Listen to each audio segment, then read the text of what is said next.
outra coisa que eu acho muito importante no casal que tá tentando engravidar é que essas mudanças de hábitos devem ser do casal. E nunca só da mãe.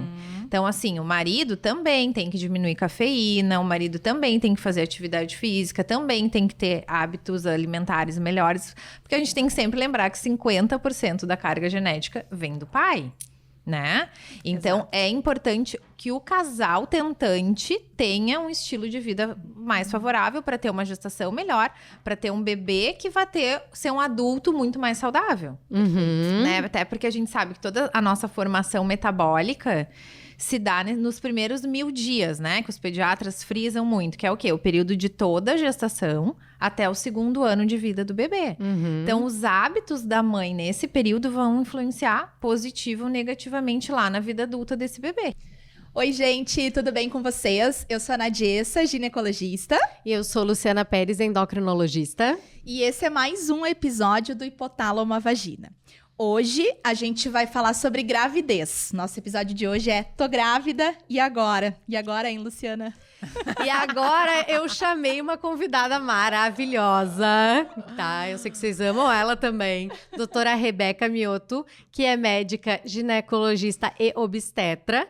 Tá aqui hoje para nos ajudar nesse assunto. Vamos lá, né? Seja muito bem-vinda, obrigada, querida. Gurias, pelo convite. Maravilhosa. Musa das redes sociais, né? Gostamos. Não, vocês vão ver depois as fotos que a gente vai mostrar aqui no final. Fiquem até o final, tá? Até o final pra ver tem as nudes, fotos. tem nudes. Gente, então assim, eu quero começar hoje falando com a Nadi, né? Nadi, eu quero que tu explique para as mulheres que estão aí em casa qual é a nossa real chance de gestar por ciclo. Tá. Quem assistiu o nosso outro episódio já sabe, né? A gente vai repetir só pra reforçar. A gente teve um episódio sobre congelamento com a Rafa Petraco. E a gente conversou também. Maravilhosa. E a gente conversou bastante sobre isso. O que eu sempre digo, assim, a nossa educação sexual, ela tem alguns vieses importantes. A gente cresce com medo de duas coisas, né? Infecção sexualmente transmissível e quando tem sexo ali que tem risco de gestação, pênis e vagina, com medo de gestar. Então, a vida inteira, a gente, né, desde adolescente, tem a sensação de que se fizer um sexo penetrativo sem camisinha, a gente vai sair grávida. Exatamente. Então, passa aquela ideia de que engravidar é muito fácil. É muito fácil. É 99,9% na nossa cabeça, né? É verdade. E aí, quando a gente vai olhar números de verdade, o que a gente vê? Que numa mulher com menos de 35 anos, que não tenha nenhum problema, né? Nenhuma questão clínica, assim. Não tem uma trompa obstruída por endometriose, não tem nenhuma outra alteração. A nossa chance por ciclo gira em torno de 17%. É muito baixinho. É muito baixo. E eu sempre falo isso para as pacientes. Para quem não quer, parece muito. E também para quem quer, parece que é nada. Eu gosto, Rebeca, de falar até o reverso. Fala assim, ó, a chance de não gestar por ciclo é 83%. E aí ela começa a entender assim, tá, então é muito mais fácil eu não engravidar do que eu engravidar. E isso é importante porque a gente começa a ficar frustrada na medida em que a gente começa a tentar engravidar e não consegue. Eu falo mesmo por mim, eu não sei como foi pra ti. Eu levei 5 meses pra engravidar. No 5º mês, eu já tava achando assim, certo que eu tenho alguma coisa. Problema. E foi super rápido, né, Lu? Porque 5 meses, se a gente tá pensar, bem okay. A média é dentro dos primeiros 6, né? Como é que foi pra ti? Eu tô fora da curva. Porque as 2 gestações foi no primeiro mês. Meu Deus! Essa mulher é fértil. Pensa num casal fértil. Não, mas é. E a Catarina, que é a minha mais velha, eu acho que eu tinha 31 ou 32. E da Lorena eu já tinha 36. E aí eu pensei, tá, vou demorar, vai ser um horror, aquela coisa. E na verdade as 2 foi no primeiro mês, assim, no primeiro ciclo. Pra te ver como é imprevisível. Tem mulheres que é de tudo pode acontecer. Isso, exatamente. que é no primeiro. Então eu sempre falo, né, às vezes, vou dar um exemplo, elas chegam no consultório pra tirar o DIU. Aí eu vim retirar o DIU porque agora eu quero engravidar. Eu sempre combino a consulta pré-concepcional. Aí eu falo, quem sabe a gente inicia a suplementação, a gente vai falar sobre isso, né? Iniciamos a suplementação que tem que fazer agora, a gente pede os exames e tu retorna em 30 dias pra eu retirar. Que tu tá 30 dias suplementada e com os exames em dia. Porque, vai que tu engravide na primeira. A chance é pequena, 17%. Agora, tu pode ser o 17%, tá aqui na nossa mesa, 17%. 2 vezes. 2 vezes. Putz, me ralei, né? Quando chegar a minha vez, eu vou ser os 80, droga. Vou isolar na madeira, deixa eu bater. Então, falando de chance de gestação, gurias, a gente viu que é 17%, né? Mas toda paciente fica naquela expectativa e naquela ansiedade do seu positivo. Doutora Luciana, depois eu vou te perguntar como é que tu descobriu o teu, que eu adoro essa história, tá? Hashtag Luciana conta essa história. E a gente pergunta da Rebeca também. Mas eu queria que tu comentasse sobre o diagnóstico de gravidez. Os testes, teste de farmácia é confiável? O paciente vai lá e compra 5 testes pra fazer, pra confirmar. Então, aí eu já vou começar dizendo assim, não precisa comprar 5 testes, tá? Não gaste nisso. O teste de farmácia que a gente faz da urina, né, o que ele é? Detecção do beta-HCG na urina da paciente. Ele é um teste com uma sensibilidade super alta. Então, se ele vem positivo, a chance de tu não estar grávida é mínima. Tu realmente deve estar grávida. Então, não precisa ficar repetindo. Eu tive uma amiga esses dias que me mandou 5 testes. Sim, no primeiro, eu disse pra ela, amiga, aceita que dói menos. Tu tá grávida. E aí, bom, então... Daria pra fazer, dá pra gente já fazer esse teste no primeiro dia de atraso menstrual, né? Claro que quanto mais dias de atraso, mais chance desse teste vir positivo. E aí, bom, vindo positivo, tu vai lá coletar o beta-HCG sanguíneo, né? E aí, esse no sangue, ele é mais sensível ainda, porque ele detecta níveis mais baixos de HCG. Então, essa seria a vantagem. E a outra vantagem é que ele é um teste quantitativo, não só qualitativo. Então, ele não vai te dar positivo ou negativo, que nem o da urina. Ele vai te dar a quantidade de beta-HCG ali no sangue da mãe. E por que isso pode ser importante? Porque se tu pega a gestação muito inicial, não vale a pena ainda nem fazer uma ecografia, porque não vai aparecer nada na eco. Né? A eco, a primeira coisa, o primeiro sinal é o saquinho gestacional ao redor de 5 semanas, né? Então, essas são as vantagens e desvantagens aí do que a gente tem pra fazer, tá? E no geral, as pacientes sempre fazem o de farmácia, né? Já no primeiro dia de atraso ou até antes. Exatamente. E aí, muitas fazem vários, exatamente. Fazem vários que não precisam, então não gastem nisso. Um é suficiente. E aí, contando até... O meu é o único caso, gente, que eu conheço que foi ao contrário. Eu fiz o teste de sangue, não fiz o teste de urina e deu negativo. Tu tinha atraso já? Não. Tá. Não tinha, mas assim, eu sou controladora, eu sabia o dia que eu tinha ovulado, e então eu disse, uma semana depois eu vou fazer o beta, na minha cabeça louca, tá, gente, não é pra fazer isso. E aí eu fiz e deu negativo, não tava grávida, aí fui viajar. E aí, quando eu cheguei no portão de embarque, meu marido disse assim, Lu, vamos ter que usar máscara de novo, porque tava, né, com função de Covid, vai na Panvel comprar máscara pra nós, beleza. Quando eu olhei, faltava 1 hora pra embarcar, eu disse, eu vou comprar umas coisinhas aqui, né? Aí entrei na farmácia, aí comprei coisinha de cabelo, batom, não sei o que, as máscaras, e passei na frente de um teste de farmácia e disse, eu vou levar, vai que...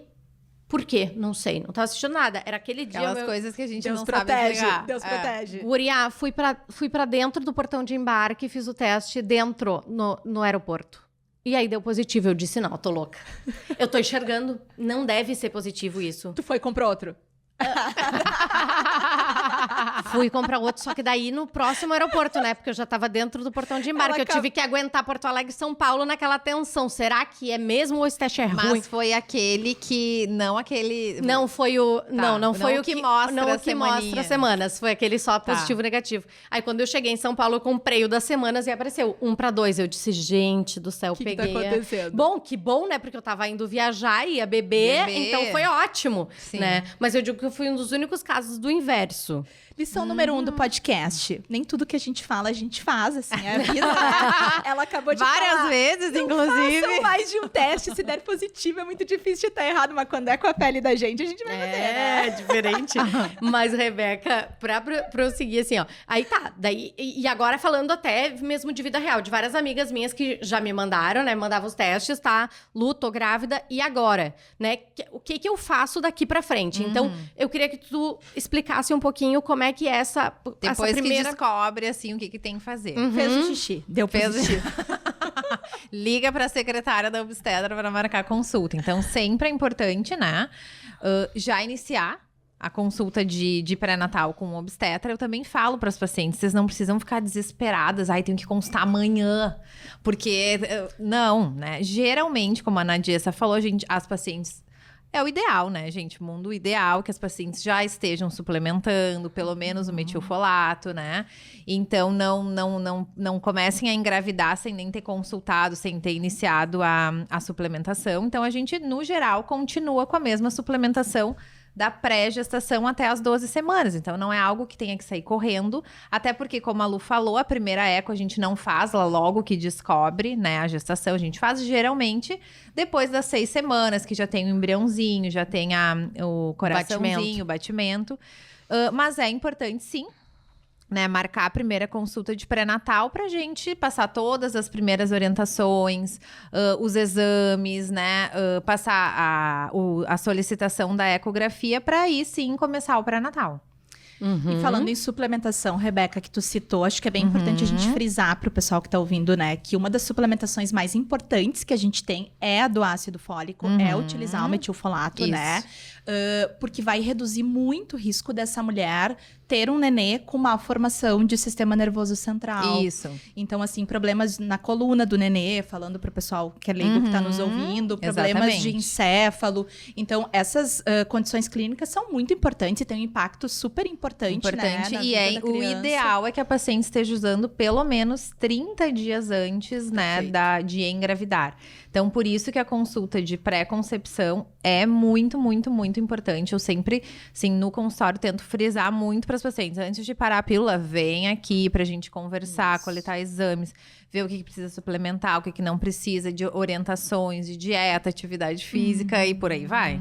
E é super importante, né? Porque às vezes elas chegam prontas para retirar o método. Então, tô usando um implante, tô usando um DIU, ou quero parar minha pílula, vou parar hoje. Não, vem consultar para se preparar, né? Até porque o DIU, eu tenho um caso que é meu, não foi alguém que me contou. A paciente tinha DIU de cobre, né, que não bloqueia a ovulação, e aí eu tirei o DIU e ela estava ovulando naquele dia, e ela transou naquele dia e engravidou. Então, ela engravidou no dia que ela tirou o DIU. Os 17%. Então, eu tô de prova. 17%. Então, assim, vou para tirar o DIU, mas o ideal é que já tenha vindo antes pra gente suplementar, porque ela realmente pode engravidar no dia que ela tirar o DIU. Perfeito. Eu sempre digo que o momento ideal de fazer essa consulta é 1 a 2 meses antes de tu começar as tentativas. Porque aí, o que a gente vai fazer? Revisa vacina, porque tem vacinas que tem que esperar um tempinho pra engravidar. Então, revisa vacinação, revisa hábitos pra tu engravidar no melhor momento possível. As primeiras semanas são as mais importantes pro embrião se formar bem, né? Pro nenenzinho ficar bem formadinho. Revisa a suplementação, inicia a suplementação e pede os exames, né? Isso aí. Porque aí fica bem direitinho. E é chocante que muitas pacientes não sabem que tem que ir antes, né? Eu não sabia que existia uma consulta pré-gravidez, e acham que já tem que parar a pílula e deu. Isso, uma informação super importante. Não, perfeito. E Rebeca, agora entrando assim um pouquinho de hábitos, né? Vamos puxar a brasa aqui pro nosso lado, que a gente adora fazer. Eu sou chata com isso, com as pacientes, elas já sabem, minhas pacientes já sabem. Tem paciente que acha... assim, eu perco meu tempo explicando isso, assim, explicando. E não acho que é perder meu tempo, é investir meu tempo na paciente. Perfeito. Porque, nossa, faz muita diferença. Sim. E assim, na verdade, o que eu vejo no consultório? Agora falando de hábitos, né? Quando a gente pensa em exercícios, paciente, tem muita gente que acha assim...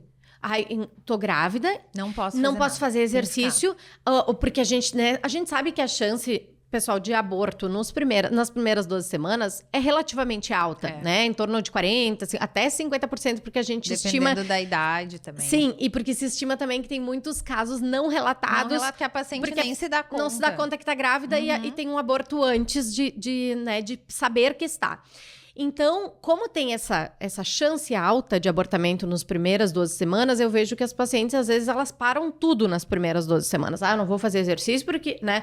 Precisa parar o exercício, Rebeca? Não, pelo amor de Deus, não precisa parar exercício. E é muito importante, assim, a paciente que já fazia atividade física, né? Ela pode manter. Claro que agora, depois da gestação, o objetivo mais não é de hipertrofia, né? Não é assim, a paciente faz crossfit, competir, melhorar a performance. Não é esse o objetivo. Mas a gestação também é uma excelente oportunidade para a gente começar a atividade física numa paciente que nunca fez. que era sedentária, que não fazia. E outra coisa que eu acho muito importante no casal que tá tentando engravidar é que essas mudanças de hábitos devem ser do casal. E nunca só da mãe. Então, assim, o marido também tem que diminuir cafeína, o marido também tem que fazer atividade física, também tem que ter hábitos alimentares melhores, porque a gente tem que sempre lembrar que 50% da carga genética vem do pai, né?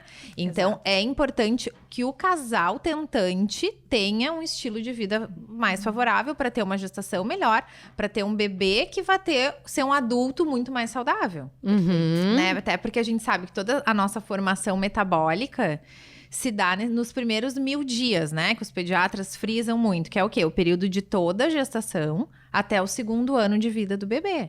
Então, os hábitos da mãe nesse período vão influenciar positivo ou negativamente lá na vida adulta desse bebê. Risco dele ser obeso, dele ser diabético, dele ser hipertenso. Que hoje a gente estuda muito a epigenética, né? Que é a forma como o meio ambiente vai fazer um gene se manifestar ou não. Ou não. Eu gosto de explicar isso, assim, para os pacientes como se fosse um interruptor de luz, tá? A gente pode ligar ou desligar. Então, eu tenho uma programação genética, exemplo, para ser diabética, tá? Porque meu pai tem diabetes. Se eu tiver hábitos ruins, ganhar peso, eu ligo esse interruptor e desenvolvo diabetes. Se eu tiver bons hábitos, fizer bastante exercício, comer bem, eu desligo esse interruptor. Exatamente. E é isso que a gente já faz com o nenê desde a vida intrauterina. Isso. Perfeito. E uma coisa que tu falou que eu acho que é bem importante, a gestação é uma baita oportunidade pra mudar hábito. Porque o casal, ele tá motivado. Tá motivado. Né? É impressionante como as pacientes que, enfim, não conseguem emagrecer muito antes de engravidar, que o ideal é que a gente engravide estando no nosso peso adequado, né? Exatamente. Mas tem pacientes que não conseguem e na gestação elas se motivam muito mais. Muito. Porque elas têm daí, não é assim, não é nem pela estética, é muito mais por esse ganho que ela vai ter de diminuição de risco de diabetes, de pré-eclâmpsia, né? E para melhorar a vida futura desse bebê depois. Então, é uma motivação a mais. E em relação, voltando à atividade física, né? Então, o ideal é que a gestante faça uma atividade física moderada. Não é assim, vou lá fingir que eu tô fazendo musculação. Também não é isso. Né? É uma atividade física moderada. 150 minutos por semana. Esse é o ideal. Isso é a maioria dos guidelines, né? Orientam que tu faça pelo menos 30 minutos de 5 a 7 vezes na semana, né? Eu já preparo minhas pacientes para isso. Quando elas vão pra perder peso, eu faço muito isso, muito pré, né? Elas vão, Lu, eu quero perder peso pra gestar. E aí ela tá sedentária. Eu falo, então tu começa agora a fazer exercício pelo menos 5 vezes na semana, porque é assim que vai ser depois que tu gestar. Isso. Então, se tu não tem tempo hoje, imagina depois. como é que vai ser depois? Então, tu já começa a abrir um lugar na tua agenda pra isso, porque depois tu vai precisar, né? E é isso aí. E contraindicação, Rebeca, o que a gente...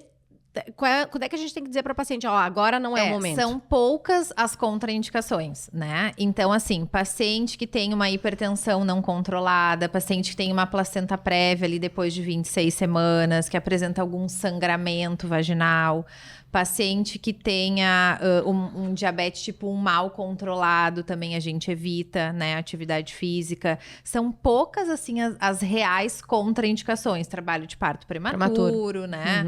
Paciente que tem uma RUPREME, que é uma ruptura prematura de membranas, vai estar internado, não vai fazer atividade física, mas às vezes até nas internadas, a gente consegue fazer com a fisioterapia alguns exercícios, até para ela diminuir dor de cintura pélvica, dor lombar, então não significa que ela tem que ficar em repouso absoluto, sem se mexer, né? Então, às vezes, no hospital, a equipe da fisioterapia nos ajuda também nessas gestantes que estão internadas.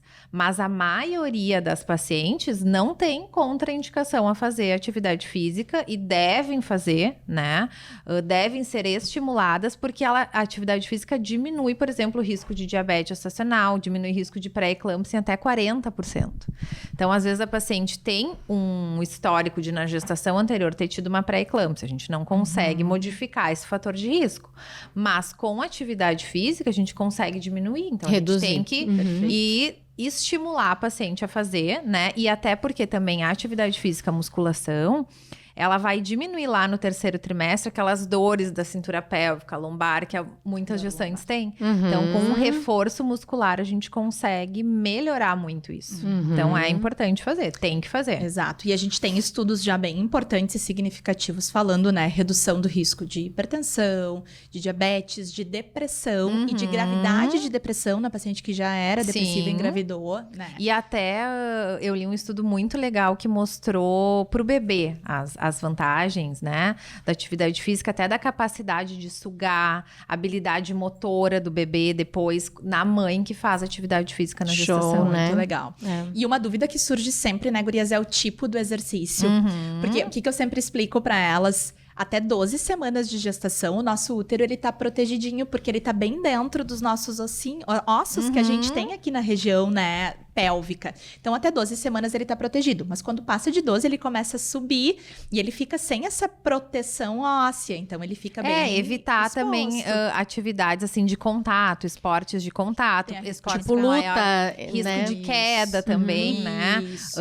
E eu joguei beach tênis agora na minha 2ª gestação, até o parto praticamente, e as pacientes me questionavam, tá, mas pode?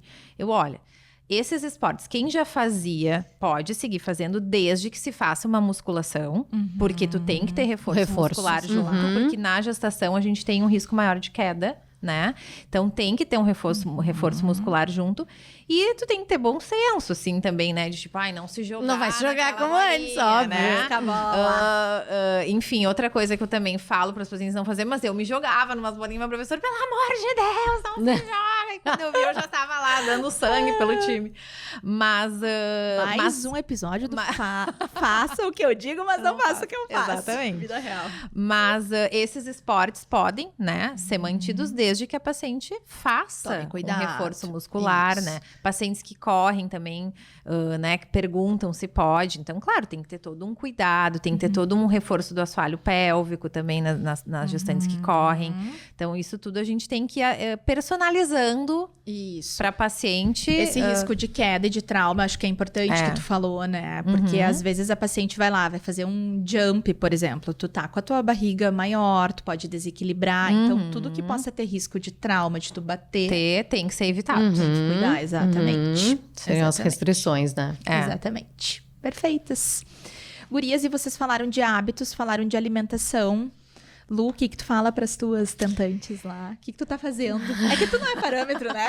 Não, vamos lá. Não, a Lu não dá. A Lu gente não se dá, deprime né? de olhar no Instagram dela. Ai, gente, pelo amor de Deus, imagina. Sou uma pessoa super normal. Eu também sempre digo isso pros pacientes assim, ó. Gente, eu não assim, a maior parte do tempo eu estou fazendo tudo certo. Isso. Não quer dizer que eu não tenha o meu dia também, aspas, do lixo, o meu dia livre, né? Que eu amo hambúrguer. O meu dia livre é sempre o hambúrguer. Eu amo, né? Então, assim, é aquela coisa, a gente passa a maior parte do tempo acertando pra poder errar de vez em quando, né? Perfeito. Mas na gestação, se for pensar, não muda muito das orientações que eu dou para paciente que não vai gestar, né? De forma geral, se a gente pensar em inclusão, né? O que tem que ter na alimentação? Tem que ter legume, tem que ter fruta, tem que ter uma proteína, tem que ter gordura boa, né? Tem que ter lácteos. Então, assim, nada diferente do que eu orientaria uma paciente Só não vou te grávida. interromper, já que tu falou dos legumes, das frutas, uma coisa que eu sempre oriento as pacientes que eu acho legal, assim, é que o paladar do bebê já se forma ainda dentro do útero, né?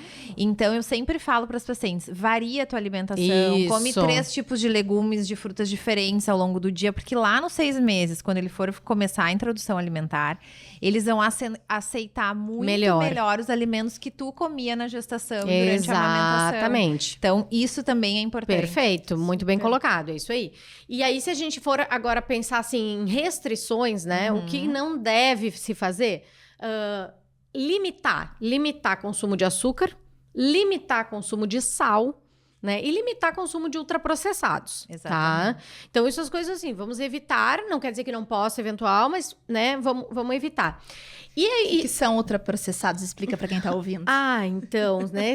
São aqueles alimentos que vocês compram prontos ali, que vêm embalados, cheios de ingredientes, que tem alto processamento, né? Então, por exemplo, bolachinha recheada, salgadinho, tá? É mais ou menos por aí, tá? Amo. Não faço mais droga. Não, tu é um péssimo exemplo. Ô, Rebeca, esses dias a gente tava conversando sobre patrocinadores, né? E aí eu falei, Luciana, e se a gente chamasse fulano? E ela falou, tu tá maluca, né? Imagina eu tomando essa bebida que tu sugeriu, que não é muito saudável, é um ultraprocessado, e comendo esse negócio que tu tá sugerindo. Jamais. Num podcast de saúde. Daí eu falei, eu acho que tu tem razão. Eu tenho os meus princípios. Não dá. Não dá. Eu falei, ótimo. E aí, agora, assim, pensando nas coisas que o que de fato muda, né, na gestação, né, gurias, assim. A gente não vai consumir, por exemplo, ovo com gema mole pelo risco de salmonela. A gente não vai consumir carne mal passada, carne crua pelo risco da toxo, né? A gente não vai consumir os lácteos que não sejam pasteurizados, né? Porque a pasteurização, ela é uma espécie de esterilização do alimento. Tipo não um queijo brie, só dando um exemplo. Isso, tipo queijo brie, tá? E a gente tem que evitar bebida alcoólica, né? Assim, que isso eu vejo... Não sei como é que vocês veem isso, mas eu já ouvi assim, a minha obstetra liberou um cálice de vinho por semana. Eu quase morro. Eu tenho microinfartos nesse momento. Eu juro, eu quase morro. E aí tu tem que ter uma ética. Tu não pode falar assim, tá errado, mas assim, tá errado. Sim. É limite zero. É isso que agora eu ia aproveitar e jogar essa pra ti. Tem limite seguro, Nadi? Não tem um cálice, me desculpa, gente. Vocês vão tomar cervejinha sem álcool. Eu tomo. E tem espumante sem álcool. Tem também. Vinho sem álcool. Já tem tudo sem álcool. Aqui, né? Mas já tem tudo. Patrocínio. Olha aí. Tu mandou bem, Rebeca. Vamos chamar eles. Alô, marca sem álcool, nos procurem. Tem. Muito bom. Vou te passar. Tá. Não, mas eu tô ligada, ligada. Tá. Então, assim, isso tudo, né, eu acho que seria assim, a maior limitação. E aquele cuidado do consumir crus fora de casa, pelo risco também da toxo, né? Porque o ideal é que a gente higienize, né, os alimentos crus com hipoclorito, né? E água, uma colherinha de sopa de hipoclorito para cada litro de água. Que a gente faça isso em casa, então a gente tem segurança de que a gente não tá ingerindo, né, o alimento contaminado. Mas fora de casa a gente não sabe. Como é que higieniza, então tem que ter um cuidado um pouquinho maior, né, em relação a isso. E acho que também é importante a gente lembrar que é importante consumir peixe na gestação, né? A gente tem, assim, uma quantidade mínima de ingesta de peixe pela questão do peixe ter o ômega, né? E aí o ômega tem uma influência aí no desenvolvimento do sistema nervoso central do bebê. Então, a mulher que não consumir peixe, porque, eu odeio peixe, o que eu faço? Essa mulher vai ter que suplementar ômega. Do contrário, aquela mulher que consome peixe, ela não vai precisar fazer essa suplementação adicional, tá? Outra coisa sobre o álcool, que às vezes a gente não fala, né? A mulher que ingere álcool, claro que qualquer alteração que vai acontecer com o nenê vai depender de alguns fatores. Então, do momento que ela tá fazendo essa ingesta, a alteração que pode vir no bebê é diferente e da velocidade que isso é feito, tá? Tem alguns estudos que mostram que a mulher que toma poucos drinks, assim, por exemplo, sei lá, 4 não é pouco, né? É bastante. 4 é bastante, amiga. Olha 4 drinks, é um exemplo, né? Olha o exemplo, pessoal, desculpa aí, tá? Vida real. 4 drinks em 2 horas é um impacto absurdo pro nenê. É um horror. Então, não existe dose segura, né? Um já é horrível, mas olha só o impacto que tem. O que pode acontecer? Quando eu falo impacto, o que eu tô falando? Pode ter malformação. Então, a gente vê que os nenês de mães que beberam na gestação podem nascer com alterações na face, alterações em sistema nervoso central. E existem alterações mais sutis que podem aparecer depois. Então, muitas vezes as pacientes falam assim, mas eu bebi na gestação e não deu nada. Tá aqui meu filho perfeito, ó, tá bem formadinho. E aí, lá na adolescência, um transtorno de déficit de atenção e hiperatividade, dificuldade de concentração, impulsividade, tem alguns estudos que mostram, dificuldade de aprendizado. Então, às vezes, aquela dose pequenininha, aquele cálicezinho ali que foi liberado, né, o cálice pequenininho, lá na adolescência do teu filho vai ter um impacto. Então, e esse impacto que tu talvez nem perceba que foi daquele álcool da gestação, né? O fulaninho é do signo de Áries, ele é mais impulsivo. Coloca a culpa no signo, pode ser culpa do álcool. Galera do Áries, eu amo vocês. Que signo tu é, Rebeca? Eu sou Libra. Tá, posso falar? Posso fazer a piada do Áries?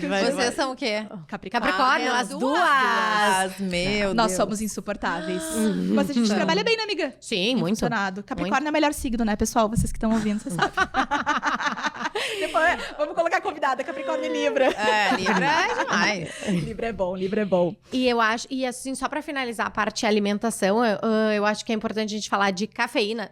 Produção, sim. pode botar a tela da cafeína. Vai, DJ. Gente, assim, ó, grávida pode consumir cafeína? Pode, mas tem limite. Qual é o limite? 200 a 300 miligramas por dia. Então, eu fiz essa tabela que vocês podem printar aí de casa. Essa tabela é maravilhosa. Ela é maravilhosa, tá? Então, ela mostra a quantidade de cafeína que a gente tem nas bebidas por ml, tá? Então, assim, eu posso tomar um cafezinho expresso? Posso. No máximo, ele vai ter 90 miligramas de cafeína.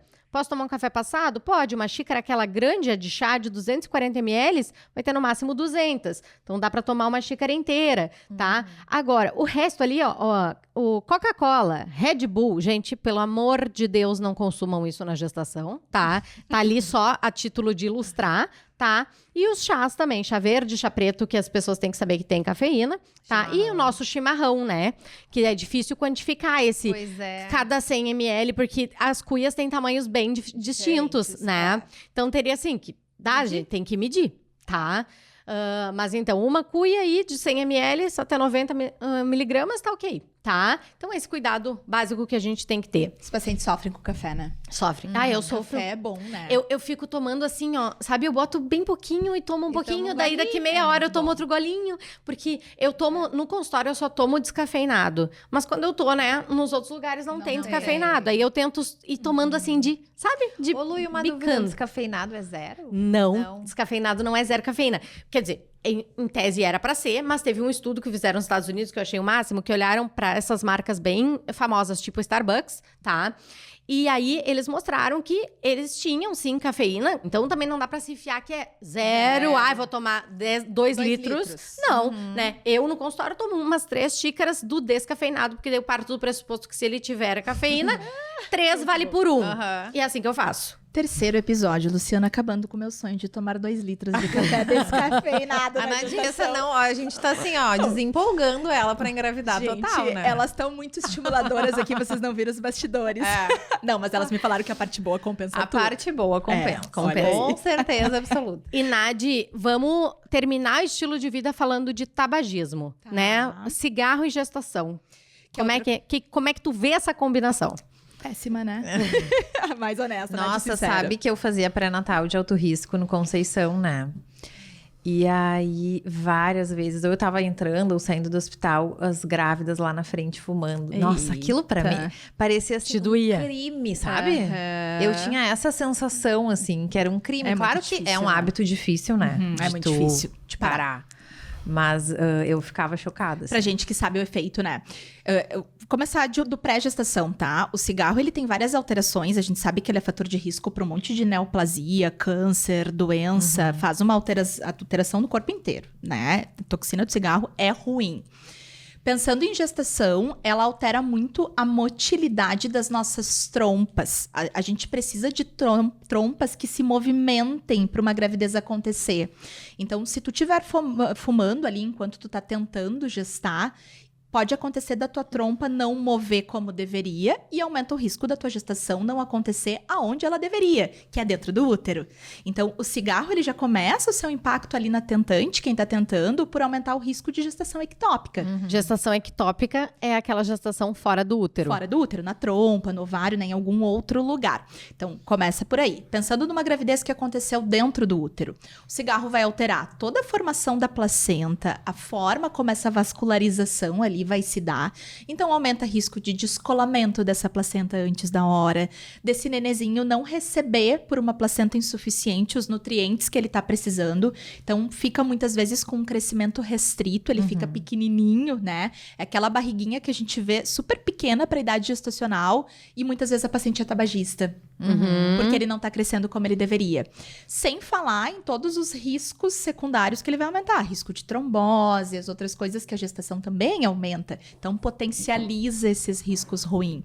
Então, a ideia é tentar pegar a gestação como uma oportunidade de mudar hábito e pedir para essa paciente parar de fumar se ela conseguir. Usar rede de apoio, quem tá utilizando o SUS, tem muitos grupos de tabagismo no SUS para isso. Procurar um posto de saúde, pedir auxílio. Quem tem condição condição de pagar uma consulta com um profissional que possa dar esse auxílio, acho que é bem legal. Mas a ideia é Vale não a pena. fumar.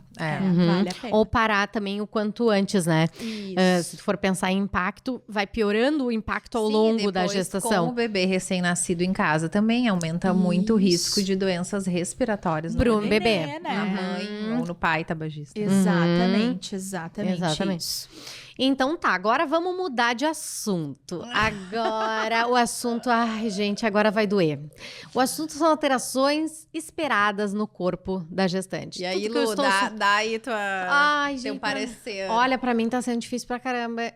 Ali tô eu, ó. Ali tô eu Linda, bonita. maravilhosa. Ali tô eu bonita aqui, ó. Maravilhosa. Foto feita pela nossa patrocinadora, Fê Alves, Gente, fotógrafa. assim, ó, gestantes, vocês têm que olhar o Instagram da Fê Alves, porque assim, Maravilhosa, eu tava né? falando com a Lu antes aqui, e a Fê Alves realmente impressionante, assim, eu sou muito fã do trabalho dela, amei minhas fotos de gestante, eu me acho linda, assim, porque... Não que eu não me gostasse grávida, não era isso, mas eu me prefiro não grávida. Tem como mostrar a foto da Rebeca aí? Maravilhosa. Talvez ele não me reconheça. Assim, Não, eu acho assim, ó, o máximo quando as mulheres me dizem assim, eu me senti linda grávida, porque eu, tirando essas fotos, não me senti linda grávida, mas nas fotos eu me senti, tá? Ai, Luciana, Olha a tá Rebeca, linda, olha a pelo Rebeca. amor de Deus. Maravilhosa, né? Essa sou eu. Essa sou eu, viu? E se a gente olhar assim, quem me convenceu a fazer as fotos foi a Nádia, né? Ai, eu amei. Eu não ia Parabéns, fazer. Nádia. Ai, Porque eu assim, amei. depois a gente gosta de ter essa lembrança e as crianças adoram ver, Olhar. né? A Catarina ama ver as fotos de quando eu tava grávida dela e gosta de ver o vídeo dela nascendo. Querida. Ama. Eu só fiz as fotos porque a minha prima me falou assim: meus filhos adoram, eles pedem pra ver. Faz nem que seja pra ele. Aí eu disse: bom, vou fazer pra ele. E como eu já tinha feito um ensaio com a Fê, tinha adorado, a gente fez o nosso ensaio aqui da divulgação, né? Do podcast com ela. E aí, bom, aí a gente acabou marcando e fez. E E tu realmente adorou? eu adorei. Eu adorei porque ali, eu me senti bonita. Porque eu nunca tive essa sensação na minha gestação. De me olhar no espelho e dizer assim, nossa, eu tô Nossa, eu tô linda grávida. Não, eu me maravilhosa. sinto muito estranha.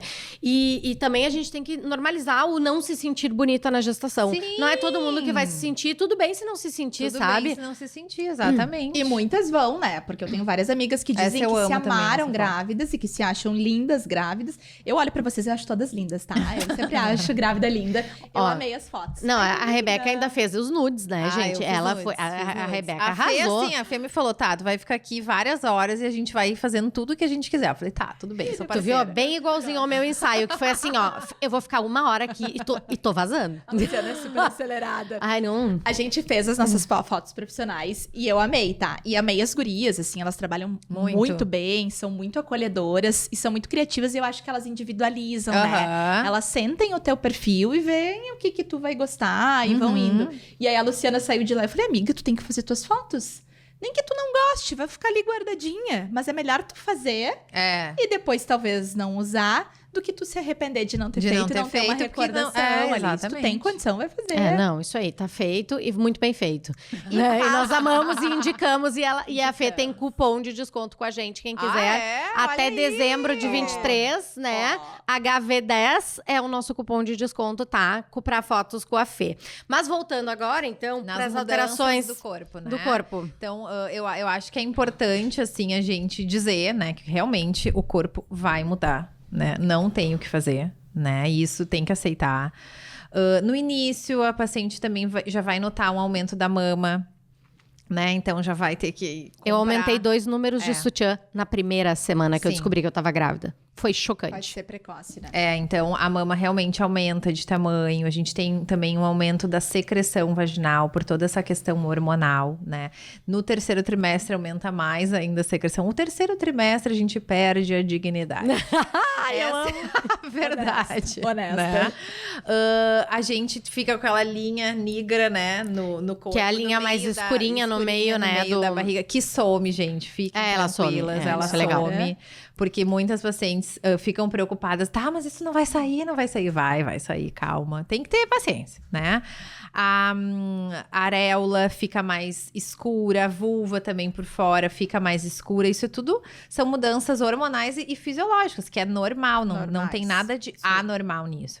Tem muitas gestantes que também acabam edemaciando, né? Inchando mais. A Lu tava até dando o exemplo dela, que ela já desde 20 semanas, meus pés, assim, inchadésimos. Vai até o joelho, minha marca de edema, sabe? E que eu nunca pensei que eu teria, porque eu disse assim, eu como bem, eu faço exercício todo dia, né? Eu não vou ter isso. Tive. Lê do engano. Tive. Mas a boca aumenta e fica bonita depois, né, Lu? Tu não acha? Parece um preenchimento. Parece um preenchimento. Então, existem essas alterações que são normais e que a gente, né, aceita que dói menos. E depois o corpo volta, né, gente? As coisas vão voltando aos poucos, não é nada mágico, né? Mas as coisas vão voltando para sua normalidade da pré-gestação. Mas eu acho que é importante, assim, explicar isso para as pacientes, para elas não se sentirem um ET, né? Às vezes também no início a pele fica mais oleosa, com mais acne, isso também é bem Depois hormonal. tende a melhorar, o Depois... cabelo melhora também, a gente fica com, né? Fica com o cabelo mais cheio. Mais cheio, né? mais bonitão. Depois no assim. puerpério cai tudo, não fica... Depois porque tudo recupera, assim. não assusta. Depois melhora. Não, mas eu, por exemplo, nas 2 gestações eu não tive queda de cabelo. no Que puerpério. bom. Que Então, bom, olha é aí, uma legal. esperança. Olha aí, Nádia. Olha aí, boa, Olha aí, motivadoras. uma motivação Isso pra aí. vocês. Eu não tive. Não tive queda. Eu, pra mim, uma outra alteração que eu sei que é fisiológica da gestação, mas que pra mim, assim, ela tá me incomodando horrores, é a rinite gestacional. Então, gente, é incrível. Eu passo o dia inteiro bem. A gente ronca pra dormir de noite. Eu passo o dia inteiro bem, respirando bem. Eu deito na cama pra dormir, tranco o nariz. Tranco o nariz. Não tenho o que fazer. Tem que dormir, eu dormi assim, a gente tem que dormir com 2 travesseiros, né? E aí começam os roncos, que a Rebeca... Eu adorei quando ela me contou que ela teve, porque, gente... E meu marido filmava e mandava no grupo da família. O meu marido não dorme mais comigo, entendeu? Agora cada um num quarto. Porque os dois têm que acordar real. super cedo. E eu super entendo, né? Não é assim, ele, entendeu? Não tô falando mal dele, Deus o livre. Ele é ótimo, mas assim, a pessoa tem que acordar às 5 da manhã pra trabalhar. E a outra tá ali roncando pra caramba, entendeu? Difícil. Mas também é esperado. E claro, é isso, tu vai começando a te sentir um lixo no terceiro trimestre. É o terceiro trimestre, a gente perde a dignidade. É isso aí. Outra coisa também, Lu, que é super comum é a azia, né? A má digestão. Que muitas pacientes relatam também. Refluxo. Né? Eu já cheguei alguns dias a ter que usar um remedinho pra melhorar refluxo e tal. Nós vamos indo, gente. Mas assim, ó, também digo assim, ó, tô me sentindo bonita? Não tô. Faço drama? Não. São 9 meses, tá? São 9 meses de doação. Aí eu tô emprestando, literalmente, o meu corpo pro meu filho. E depois a gente volta. E assim, eu às vezes... ficava parando pra pensar, divagando assim, gente, tem uma pessoa se formando dentro de mim. É muito louco. Muito louco, né? É muito louco. Deve ser muito legal. Muito louco isso. Porque do nada eu fazendo alguma coisa, gente, tem uma pessoa ali que tá se formando e tem uma pessoa dentro de mim, é um troço que tu vai ver, Nádia, muito daqui a um louco, tempo. né? É muito bizarro, mas assim, é um sentimento, não sei, não tem muito como explicar, assim. É muito legal. Eu acho que é uma experiência muito transformadora, né? Muito. E ouvindo pessoa, eu adoro ouvir, tá? Eu sou um pouco gratiluz. Eu tô curiosa pra ver o dia que eu gestar, pra ver como é que vai ser, se eu vou ficar reclamando, tá? Porque eu sou um pouco gratiluz. Eu sou um pouquinho tóxica. Tu é gratiluz? Eu sou. E aí eu escuto as minhas amigas, e eu tenho uma que tá gestante agora, e ela fala assim, eu nunca me senti tão bonita. Tinha que ter trazido ela. Olha aí, ela conte seu relato. Te juro, ela me disse, eu nunca me senti tão bonita. E daí eu falo, gente, será que eu vou ser assim? Podia, né? Podia. Amiga, mas tu vai ser, eu acho, porque tu tem uma autoestima boa, né? Eu tenho problemas. Não, e ela disse que a coisa mais legal, pra ela, o top 1, assim, da gestação, é sentir o nenenzinho mexer. Que pra ela é uma sensação, assim, de, sei lá, só de coisas boas, de sentir um serzinho que Nossa, ela eu acho que... dela. Exatamente. Muito eu legal, acho que né? não tem nenhuma sensação que chegue perto, assim, disso, da questão. E tu vai ver, Lu, assim... é engraçado porque tu nem lembra da tua vida antes, assim. Tu pensa, meu Deus, como é que era? O que eu fazia com tanto tempo livre antes? Mas tu sabe que eu primeiro tive assim, logo que eu engravidei, eu tive aquele dia do pânico, do tipo, o que eu fiz, meu Deus, da minha vida? como que eu vou dar conta de tudo que eu já faço hoje, mais uma criança? Tive, né? Aí depois, foi entrando, introjetando, e hoje, se me dissesse assim, tu não vai mais ter... Eu ia sentir muito, porque agora eu já não imagino mais a minha vida sem isso. Porque eu já consegui colocar isso dentro da minha vida. Eu criei um espaço pra ele, né? Tá tudo organizado, pro pós-parto, tal. Então, assim, ele já existe mesmo sem, de fato, estar né, aqui, estar assim. fora de ti. Né? Mas é por isso que eu te falei, Nádia. A parte boa, com certeza absoluta, compensa tudo. todos esses perrengues, assim, da gestação, do puerpério e tal. Legal. Vale A muito gente vai ter pena. depois um episódio só de puerpério, que vai ser também, ó, daí... E é importante dizer pra quem tá ouvindo também que a gente tá falando o lado das coisas que talvez não sejam tão boas e as coisas que são boas, muito pra trazer também essa vida real, Realidade, né? Trazer realidade. Porque eu sou uma guria que eu não esperava um monte de alteração fisiológica do meu corpo, mesmo sendo médica e tendo estudado. Tinha coisas que eu não imaginei, assim, que ia acontecer comigo, sabe? E assusta, sabe né? que eu tive problema nas duas amamentações, assim, sou obstetra, né? Tipo, oriento, estudo, leio sobre isso. E escrevi sobre isso no meu Instagram na época. E as pacientes, nossa, eu nunca imaginei que uma gineco teria também problemas dificuldade. com a amamentação. Só que não... Não é, gente. A gente é real, a gente mesmo sabendo e orientando os pacientes, a gente também vai passar Não, e vai a sofrer. teoria é diferente da prática. Claro, total, total. E, Rebeca, assim, ó, pra gente poder finalizar hoje, isso é outra coisa que eu também vejo, assim, a paciente chegou lá pra consulta, primeira consulta, vamos lá, e ela já quer falar da via de parto. Adianta falar da via de parto, assim, tão precocemente? Então, claro que eu sempre falo para as pacientes, na obstetrícia, a Nádia já fez plantão, né, Nádia? Fiz muito plantão nessa vida. A gente tem o plano A, B, C, D e E. Então, assim, às vezes tá lá no plantão, todo mundo tranquilo, tudo certo, descolamento de placenta, sai todo mundo correndo. Cesárea de sem emergência. Então, assim, a gente tem que estar sempre preparado para tudo. Às vezes, uma gestação que é de... Eu sempre falo, toda gestação é de risco. Tem as gestações de alto risco e as de risco habitual. Perfeito. Então, né, toda gestação tem seu risco e às vezes é uma gestação de risco habitual, tendo tudo lindo, maravilhoso, mas pode dar uma encrenca ali que tem que sair todo mundo correndo e no CO, né, no centro obstétrico, todo mundo já tá acostumado com correria, porque às vezes é do nada, muda tudo e a gente tem que mudar tudo e fazer tudo diferente, porque sempre o objetivo final é mãe e bebê saudáveis, indo pra casa juntos, bebê no colo. Não adianta só a mãe tá bem e o bebê mal, ou o contrário. Então, claro que eu acho importante durante o pré-natal, né? É porque às vezes a primeira consulta, assim, é muita informação, né? É muita coisa nova, é exame, é explicar tudo o que vai acontecer. E eu geralmente não falo de via de parto na primeira consulta, mas ao longo do pré-natal a gente vai conversando com a paciente, alinhando expectativas, porque hoje em dia, assim, é normal, né? Quem é leigo não faz ideia real do que é. Então se cria, assim, se idealiza uma situação. Ai, porque daí eu vou ter umas contrações, vou chegar no hospital, já vou fazer analgesia e vai nascer. Talvez não seja Talvez assim. não seja. Então, eu acho que é muito importante a gente, né, explicar o que pode, o que não pode, quando é que realmente tem que fazer cesárea, quando não tem. E isso também da cesárea, hoje em dia, tem muito essa questão da humanização, do parto, né? Mas eu também acho importante...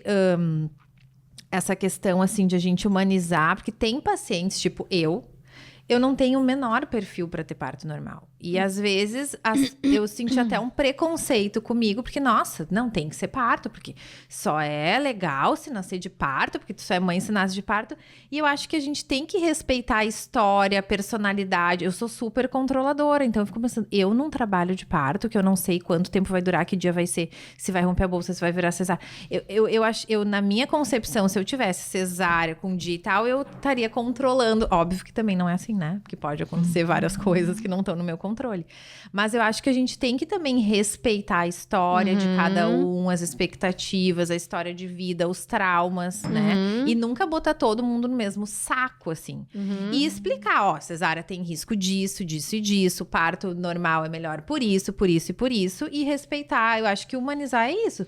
Tu respeitar também o desejo, a história de cada pessoa, tu explicando riscos e benefícios de cada via, né? Isso é importante. Sim. E nunca aquela coisa polarizada, assim, eu só faço parto a todo custo, eu só faço cesárea a todo custo. Não existe possibilidade de mudar. Não. Eu acho que isso é importante. Dá o teu... Isso. Não, eu concordo. E o que eu vejo, assim, eu acho que por muito tempo a nossa assistência obstétrica foi muito violenta em muitas situações, né? Foi. Não adianta a gente falar que não, mas nós éramos muito intervencionistas. Eu acho que nesses últimos anos a gente teve um ganho bem legal, assim, de repensar a forma do nascimento com a mulher como protagonista, com ela escolhendo, se preparando para aquele momento. A gente sabe que o parto vaginal tem muitos benefícios, né? E a gente explicando isso para paciente, muitas vezes elas perdem, porque o que elas veem? Elas veem tragédia às vezes, né? E elas têm muito medo da dor também, né? E no sistema privado, pelo menos, né? No SUS tem muitos hospitais que têm analgesia, né?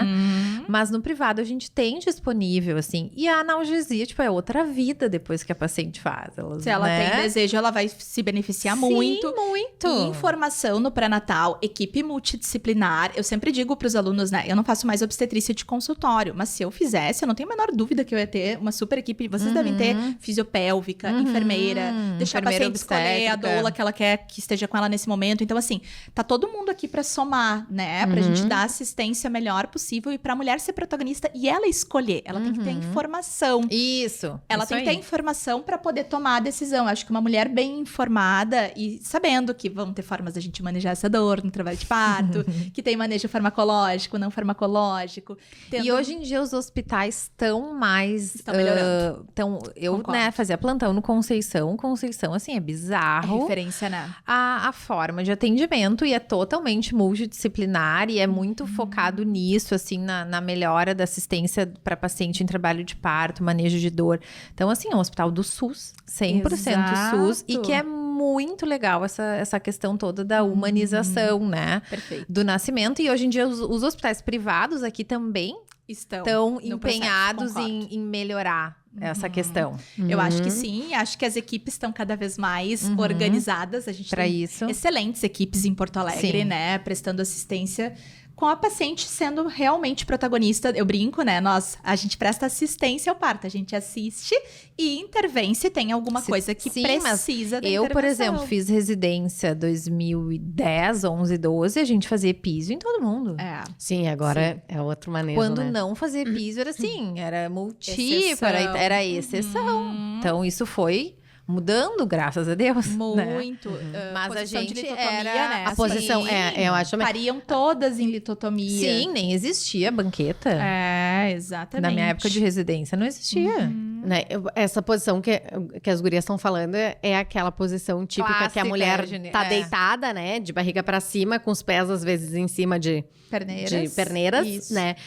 E que, na verdade, você sabe que não é a melhor posição pra ganhar um bebê de parto normal, né? Parto normal, falem aí, gurias. Hoje ela escolhe a posição. Se tiver tudo bem, é a posição que a mulher se sente mais confortável. Pra parir. Exatamente. E claro que as posições verticalizadas ajudam mais, né? Não é nada assim, tem que ser de tal forma. E sabe que isso da posição, às vezes elas preferem ficar sentada na banqueta, mas tem pacientes que preferem, que se sentem mais confortáveis de ficar em litotomia. E também, às vezes, durante o trabalho de parto, o ideal é que a paciente caminhe, deambule, né?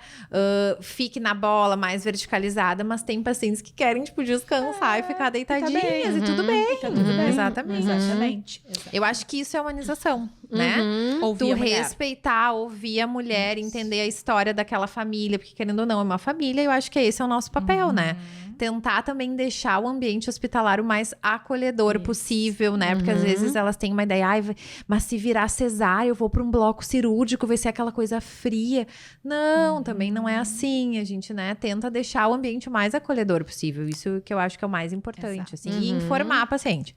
Ela tem que ter informação para, né, tomar a melhor decisão possível. Perfeito. E claro que a gente também, às vezes, eu quero parto normal, mas às vezes a gente sabe, né, Nádia? Pode acontecer alguma coisa no meio do caminho que...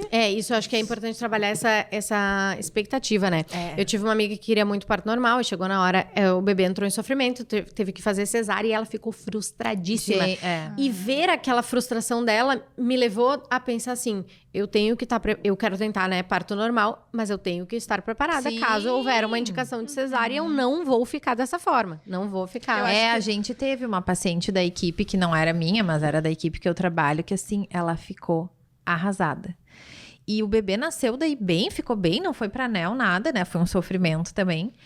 E ela não conseguia nem aproveitar aquilo. E a gente na equipe falando, nossa, mas o bebê tá bem, olha só, né? Nós conversando entre a gente no grupo. Mas ela, assim, ela ficou... arrasada. Porque eu acho que ela criou uma expectativa tão alta. E a gente cria expectativa depois com o bebê, como é que vai ser, com a amamentação. E acaba... Tem que cuidar se frustrando, isso pra tu não se frustrar. Por isso que a gente fica aqui falando, às vezes, mais das coisas ruins, porque, né, pra preparar, na verdade, é isso, é preparar a pessoa que pode não ser como ela estava imaginando. E eu, por exemplo, tu também disse que é mais controladora, eu, assim, gostaria de já saber a minha vida toda organizada, só que com a maternidade, tu vai ver, Lu, a gente aprende a lidar com isso, assim, de não ter o controle sobre tudo, porque às vezes tá tudo organizado, tu pensa, tá, eu vou sair tal hora, a gente vai sair pra almoçar, daí a Lorena faz cocô, tem que trocar toda a roupa, e atrasa todo mundo, e aí já não, nem vamos mais sair. Então é isso.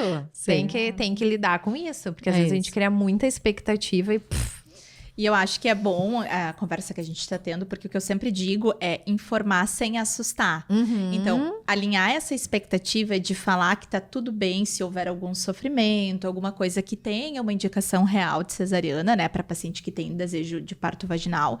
Mas também sem assustado, tipo, tu sabe que tem um risco de descolar tua placenta, do teu nenê sofrer, dependendo da forma como tu fala. Tu apavora. Tu apavora a pessoa. Isso é injusto com a mulher também, né? Que tá esperando. Sim, tem que ter tato, né? Jeito de falar. Isso. Eu brinco que é igual quando a gente vai lá fazer um procedimento, sei lá, na gineco, por exemplo, inserir um DIU. Tu fala das complicações, né? Pode ter infecção, pode ter perfuração, ele pode deslocar, tem chance de falha. Mas qual é a real chance disso acontecer? É muito pequenininha. A chance maior é que dê tudo certo, que fique tudo bem. É um método seguro, é muito legal. Então, parto vaginal também, a gente sabe todos... Eu tô te incentivando, até eu também quero vaginal.